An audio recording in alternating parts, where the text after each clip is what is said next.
we'd have to believe them.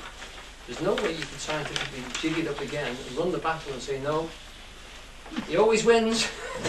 So history is based purely on stories. If enough people wrote about it, then it's true in history. But only in history. In science, it's a different, in biology and chemistry, it's a different level of, a different type of truth verification that we have.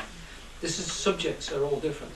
So the chemistry has a different verification than physics, and physics has a different verification than biology, and history has a different type of verification, and geography has a different type of verification. That's how we understand the different subjects. Is it that in the sciences things have to be repeatable, whereas in history, everything is a one-off event? Yes, and so we have to look at a different level of validity that's likely to be true.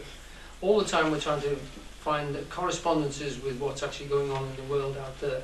And the world out there is really quite complicated in itself, and becomes more complicated the more we go after it. Even including history.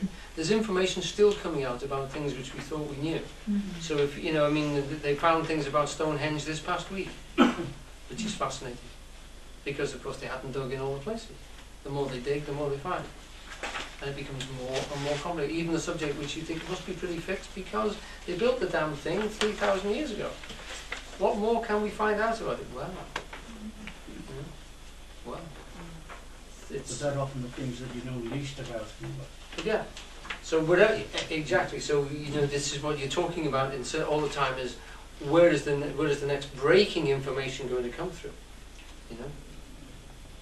These metal detectors seem to have found all sorts of things which, they were cursed, and then the archaeologists used to think that this was ridiculous, that amateurs should be going around stamping around farmers' fields finding things, but just look what they found.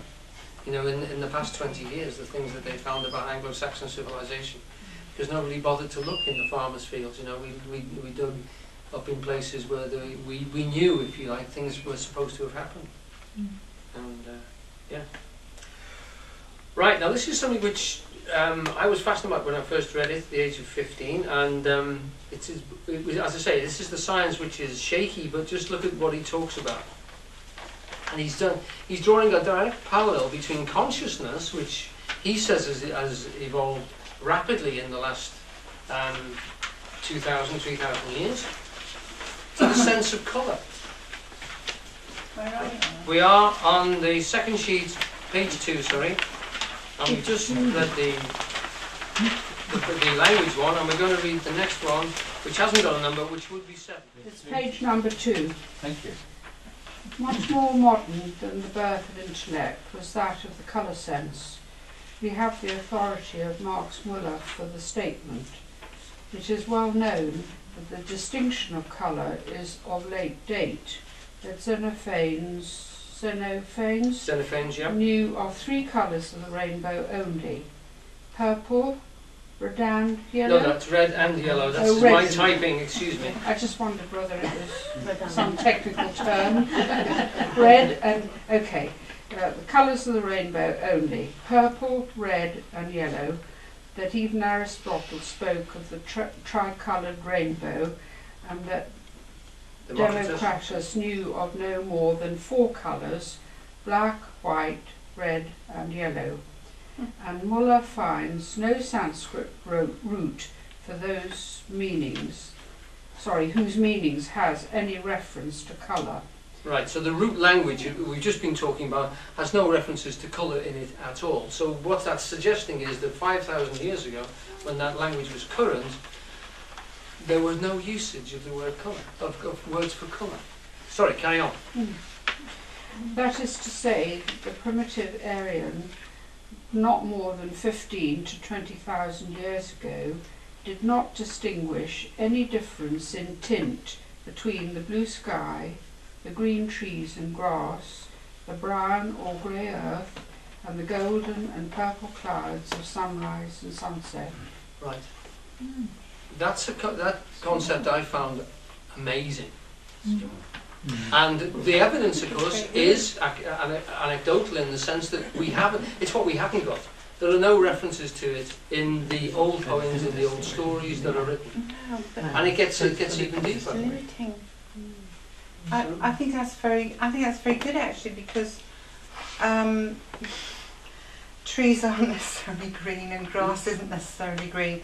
And what we've done actually now is we have a very limited number of words for colours in general use.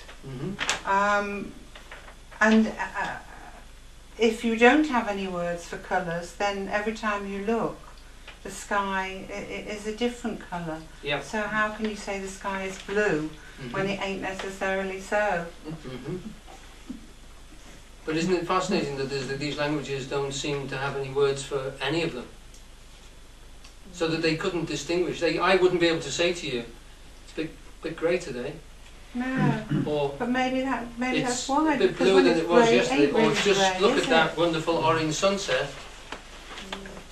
You know, Isn't which inch of sky are you looking at to say, oh, it's grey? Yeah. Because over there it may be something quite different. There is That's true, but you do have a meaning. If I said to you, the sky is grey today, you've got a good concept of what it's like. And if I just sort of say, it's that... This is a concept, it's not really what it is. Isn't that what we've been saying all night? Yeah. But if you haven't got a word, you can't even give me what you've got as a concept. There is an alternative possible explanation. Go on. That the human eye hadn't developed. Yes, That's what he's saying. At that Yeah. stage. That's what I got from He is saying that, but he's saying that The colour was there. yeah, of course in the universe, Yeah. but it hadn't been responded to. Yeah. And then you get this wonderful philosophical point which they talk about the Yes. multiple worlds. Yeah. As if no one's conscious of it, is it there? Yeah. But animals Because see no one knows. colours quite differently to us, don't they? Well, he goes on to say there's quite a range of colour reception by human beings. 1 in 5 of us is colourblind to some degree, Yeah. recognisably colourblind. You know, More if you're a man. oh, Yes. yeah. 3 in my colour. Pardon? 3 in my colour. Is that right? Yeah.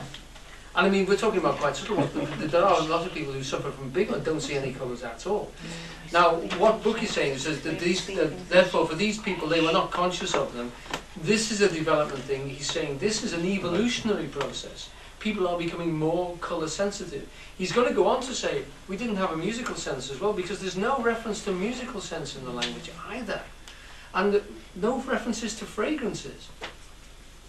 Now, when you see, this is something which I cannot accept as being a law or being a rule, but it certainly shakes me to the fact that people, so that when in the Odyssey, when Homer talks about the wine dark sea, you think to yourself, what the hell does he mean by that?